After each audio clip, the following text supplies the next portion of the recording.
എല്ലാവർക്കും പുതിയൊരു വീഡിയോയിലേക്ക് സ്വാഗതം. ഇന്ന് നമ്മൾ ഉണ്ടാക്കാൻ പോകുന്നത് പാലക്ക് തോരൻ, സ്പിനച്ച് തോരൻ. അതിനായിട്ട് ഇവിടെ പാലക്ക് കഴുകി വൃത്തിയാക്കി വെച്ചിട്ടുണ്ട്. ഇനി നമുക്കിതെല്ലാം ഒന്ന് കട്ട് ചെയ്തുകൊണ്ട് വരാം. പാലക്ക് എടുത്തു, തേങ്ങ എടുത്തു,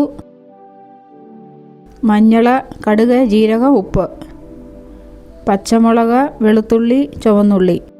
പച്ചമുളകും വെളുത്തുള്ളിയും ചുവന്നുള്ളിയും ജീരകവും മഞ്ഞൾപ്പൊടിയും കൂട്ടി നമുക്കൊന്ന് ചതയ്ക്കാം. ഒന്ന് ചതച്ചെടുക്കാം.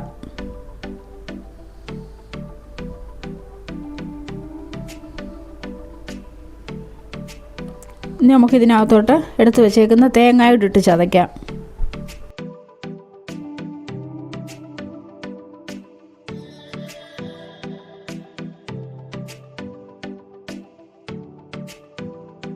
ഒരു ചട്ടി ചൂടായി അതിനകത്തോട്ട് ഒരു സ്പൂൺ വെളിച്ചെണ്ണ ഒഴിച്ചു.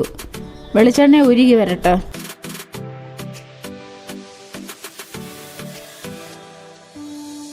നമുക്ക് ഒരു 1/2 ടീസ്പൂൺ കടുക് ഇട്ട് കൊടുക്കാം.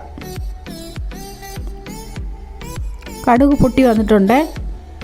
നമ്മൾ ആദ്യം ചതച്ച് വെച്ചില്ലേ, അതിടാം. തേങ്ങയും ഉള്ളിയും വെളുത്തുള്ളിയും ജീരകവും മഞ്ഞളും കൂടെ ചതച്ചത്. ഇതൊന്ന് വേകട്ടെ.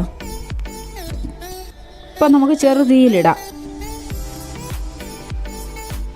ചെറുതീയിലിതൊന്ന് തേങ്ങയും ഉള്ളിയെല്ലാം ഒന്ന് വേവിച്ചെടുക്കാം. ഇനി നമുക്ക് ഉപ്പിട്ട് കൊടുക്കാം.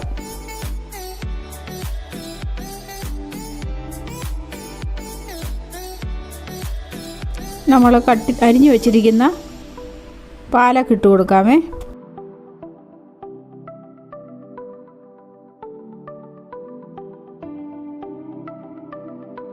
ഒട്ടും വെള്ളം ഒഴിക്കണ്ട, പാലക്കിനകത്ത് വെള്ളമുണ്ട്. പാലക്കിട്ട് കഴിയുമ്പോൾ തീ ഏറ്റവും കൂട്ടി വെക്കണം, അല്ലെങ്കിൽ പാലക്കിനകത്തുള്ള വെള്ളം ഇറങ്ങി വരും. ചെറു തീയിലിട്ടാൽ വെള്ളം ഇറങ്ങി വന്ന് പിന്നെ നമ്മൾ ഒത്തിരി നേരം ഇട്ട് ഇളക്കണം. അതുകൊണ്ട് ഹൈ ഫ്ലെയിമിലിടുമ്പം പെട്ടെന്ന് വെള്ളം അങ്ങ് പറ്റിപ്പോകും. അതുകൊണ്ട് വെള്ളം ഇറങ്ങി വരുന്നത് കണ്ടോ. നമ്മളൊട്ടും വെള്ളം ഒഴിച്ചില്ല, പാലക്കിനകത്ത് വെള്ളമുള്ളതാണ്.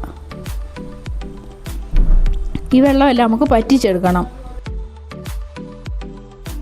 തീ കൂട്ടി തന്നെയാണ് കിടക്കുന്നത്. ഇച്ചിരി ഉപ്പും കൂടി ഇട്ട് കൊടുക്കാം. ഉപ്പ് കുറവാണ്.